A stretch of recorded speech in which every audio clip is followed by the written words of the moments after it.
देखिए, हम पढ़ रहे थे एनसीईआरटी ऊंचाई एवं दूरी की एक्सरसाइज 9.1। इसके अंतर्गत आपका प्रश्न 3 है।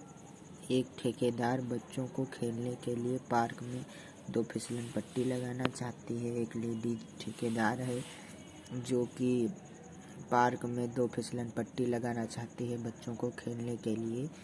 तरह 5 वर्ष से कम उम्र के बच्चों के लिए यह एक ऐसी फिसलन पट्टी लगाना चाहती है जिसका शिखर 1.5 मीटर की ऊंचाई पर हो और भूमि के साथ 30 अंश के कोण पर झुका हो, जबकि इससे अधिक उम्र के बच्चों के लिए 3 मीटर की ऊंचाई पर एक अधिक ढाल की फिसलन पट्टी लगाना चाहती है जो भूमि के साथ 60 अंश के कोण बनाती हो। प्रत्येक स्थिति में फिसलन पट्टी की लंबाई क्या होगी? इसे हल करते हैं इस प्रश्न को। देखिए, जो ठेकेदार है वो 2 प्रकार की फिसलन पट्टी लगाना चाहती है। फिसलन पट्टी आप देखे होंगे, बच्चों को फिसलने के लिए ऐसे होते हैं यंत्र। एक फिसलन पट्टी है 5 वर्ष से कम उम्र के बच्चों के लिए। दूसरी फिसलन पट्टी है 5 वर्ष से अधिक उम्र के बच्चों के लिए। जो 5 वर्ष से कम उम्र के लिए है वहाँ पे ऊंचाई है उसकी 1.5 मीटर की, और जो 5 वर्ष से अधिक उम्र के लिए है उसकी ऊंचाई है 3 मीटर की। अच्छा, जो 5 वर्ष से कम उम्र के लिए है वो फिसलन पट्टी भूमि के साथ 30 अंश का कोण बनाती है। जो 5 वर्ष से अधिक उम्र के लिए है वो भूमि के साथ 60 अंश का कोण बनाती है।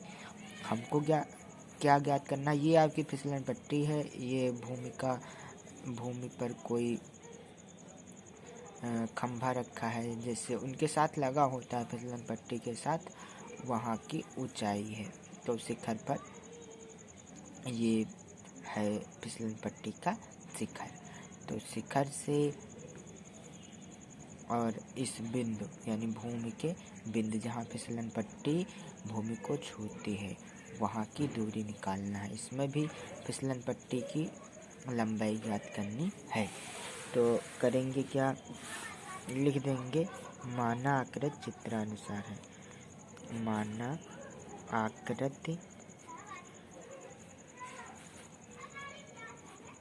चित्रानुसार है। एक का हमने रख दिया त्रिभुज का नाम ABC, दूसरे का PQR।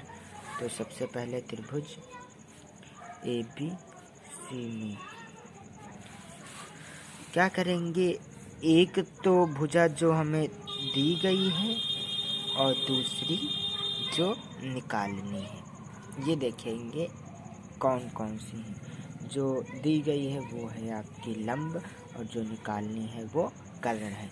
तो हम लाल बटे कक्का फार्मूले से देखेंगे कि इसमें कौन सा त्रिकोणमितीय अनुपात आता है। तो ऐसा त्रिकोणमितीय अनुपात जिसमें लंब और कर्ण आते हैं। तो लंब और कर्ण किस में आते हैं? साइन में। किस में आते हैं? साइन में। तो साइन ले लेते हैं। साइन थीटा बराबर लंब बटे कर्ण। अब थीटा का मान यहाँ कितना है? 30 अंश। तो 30 अंश रख देते हैं। साइन 30 अंश बराबर लंब कितना है? 1.5 बटे कर्ण। कर्ण तो आपको ज्ञात करना है, ये AC है तो AC रख देते हैं। साइन 30 का मान होता है 1/2 रख देते हैं बराबर 1.5 बटे AC। अब हमें AC का मान निकालना, तो AC यहाँ आ जाएगा और ये जो 2 है वो 1.5 के पास आ जाएगा, यानी AC का 1 से गुणा हो जाएगा। तो AC बराबर 1.5 गुणे 2। तो AC बराबर ये 15 दूना 30 और एक संख्या बाद पॉइंट है तो एक संख्या बाद पॉइंट लगा देंगे 3 मीटर।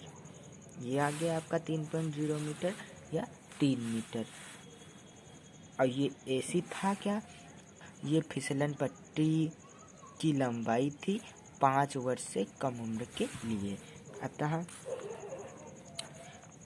5 वर्ष से कम उम्र के बच्चों के लिए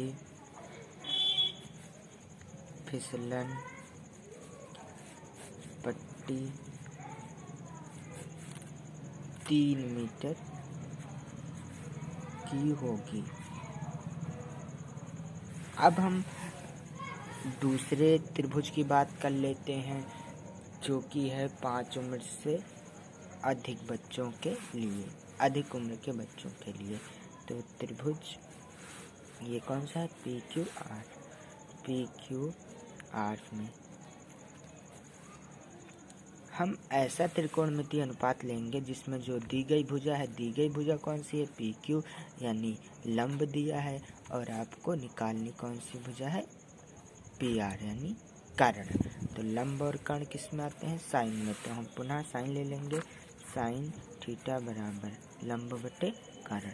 तो थीटा का मान कितना है? 60 है। तो साइन थीटा की जगह 60 बराबर लंब कितना है? 3 बटे कर्ण है PR।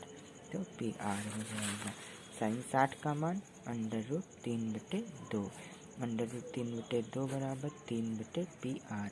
अब PR का √3 से गुणा हो जाएगा, यानी अब ये समझ लीजिए कि PR √3 के पास आ जाएगा और √3 PR के पास आ जाएगा, और 2 का गुणा 3 से हो जाएगा। PR √3 के पास आ जाएगा तो √3 PR बराबर 3 गुणे 2, ये 2 है, ये 3 के गुणे में चला जाएगा।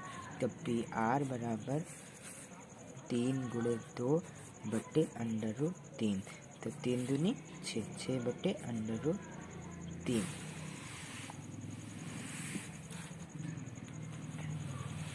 कितना है आपका? 6 बटे √3।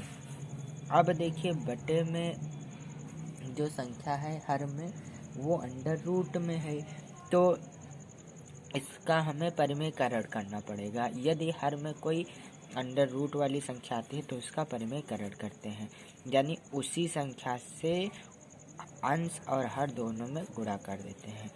√3 से अंश में भी गुणा कर देंगे, √3 से हर में भी गुणा कर देंगे। तो 6 का √3 से गुणा हो जाएगा तो 6 √3, और √3 का √3 से गुणा होगा तो सिर्फ 3 आएगा। 3 से काट देंगे, 3 एक कम 3, 3 दूना 6, ये आ जाएगा 2√3 मीटर। ये क्या था? 2√3, ये 5 वर्ष से अधिक उम्र के लिए, यानी 5 वर्ष से अधिक आयु के बच्चों के लिए फिसलन पट्टी थी। तो लिखेंगे अतः 5 वर्ष से अधिक आयु के बच्चों के लिए फिसलन पट्टी 2√3 मीटर की होनी चाहिए। उम्मीद करते हैं आपको प्रश्न समझ में आया होगा। अगला प्रश्न हम हल करते हैं। अगला प्रश्न है, भूमि के एक बिंदु से जो मीनार के पाद बिंदु से 30 मीटर की दूरी पर है, मीनार के शिखर का उन्नयन कोण 30 अंश है, मीनार की ऊंचाई ज्ञात कीजिए। भूमि के एक बिंदु से जो मीनार के पाद बिंदु से 30 मीटर की दूरी पर है, मीनार के शिखर का उन्नयन कोण 30 अंश है। देखिए